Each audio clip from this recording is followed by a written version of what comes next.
My name is Pádraig Kirk and I'm Director of Junior Cycle for Teachers, and that's a Department of Education and Skills support service for schools which work with schools to help them in implementing the new framework for Junior Cycle. My talk today is all about food literacy in the Junior Cycle really, and the focus of it will be on the new home economics subject specification which will be introduced in all schools this time next year, that's September 2018. One of the biggest challenges I suppose is training of teachers in the move from what was a syllabus to a new subject specification, and the syllabus would have focused in really on a list of topics that were to be covered in the classroom, and now we're looking at the focus in the specification looks at what students should be able to do, the knowledge they should have, the understanding and the values they should have at the end of 3 years of studying home economics. So it's a significant change coming from a syllabus to a subject specification in the classroom. For food literacy in general and home economics teachers, there hasn't really been any reform in the subject area since the late 80s. So this is actually coming 25, 26 years after the last reform. So that's probably the most exciting piece, that actually change is happening.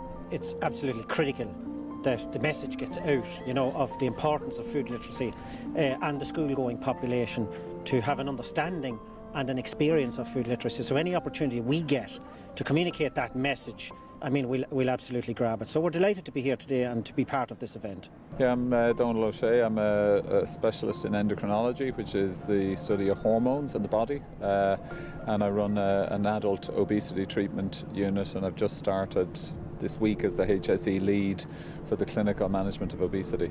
Today what I'm trying to highlight is how toxic the environment is. People think you are obese simply because you choose to eat more and be physically inactive, and we now know that the environment is driving obesity and is the main driver of obesity, and we need to accept that, begin to have a discussion about that and change the environment. I think events like this are vital because they involve school-aged students in the discussion.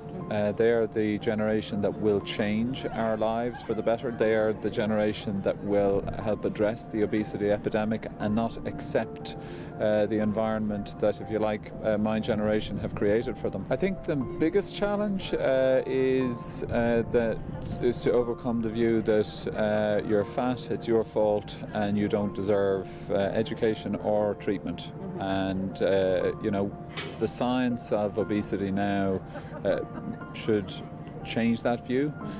So we've got to change that view, give people more education so that we don't drive childhood obesity, and then for those who are affected by it, that we have access to treatment. There's international evidence now as to what works for the management of adult obesity, and if you introduce that service, you will have the results in line with international best practice, where the majority of patients will lose more than 10% of their starting body weight, and if they go on to have something like surgery for their obesity, more than 30% of their starting body weight. We need more clinics like that. There is abject access to treatment for obesity, but underneath it all, we've got to prevent the problem growing. My name is Gilly. I'm from County Armagh. I am married to a chef and I'm an edible gardener. We grow lots of stuff for the restaurants in our own garden. I'm passionate about food, I'm passionate about education, and to that end I wrote a wee book called So Grow Munch, which has just been made into a website called It's Grown for the Future project, which is like a legacy project for the year of food and drink in Northern Ireland for 2016. And so it's got tools that are aligned to the curriculum and hosted by SIA and part funded by Tourism NI. My talk today basically is about that journey and how my idea to write a wee book and where that came from and how that actually ended up getting onto the curriculum. So it's about that. It's about having tenacity and doing the research and putting it in front of the right people and making it easy for them to say yes. My name is Bill Schindler. I'm professor of anthropology at Washington College on the Eastern Shore of Maryland and the director of the Eastern Shore Food Lab. My talk today is focused on taking a step back and taking a comprehensive look at human diets over 3.5 million years. And if we take that look, I truly believe that will be an entire paradigm shift, and we'll look at modern diets in a completely different way. And we need to do that in order to take our step forward. The biggest challenge we have is that people are so disconnected with their food.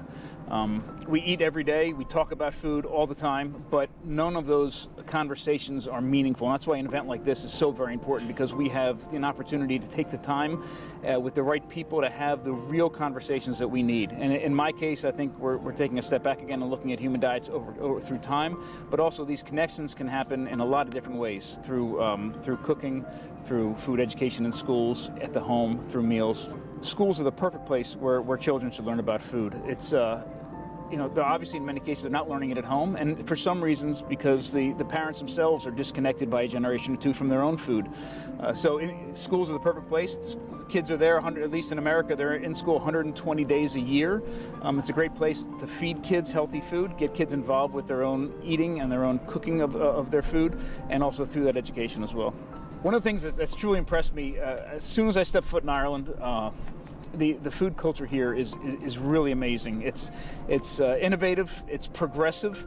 There's chefs all over the country doing amazing things. There's foragers, there's fishermen, there's scientists working hand in hand with them, and I have the opportunity to work with them face to face for an entire year. I'm so excited.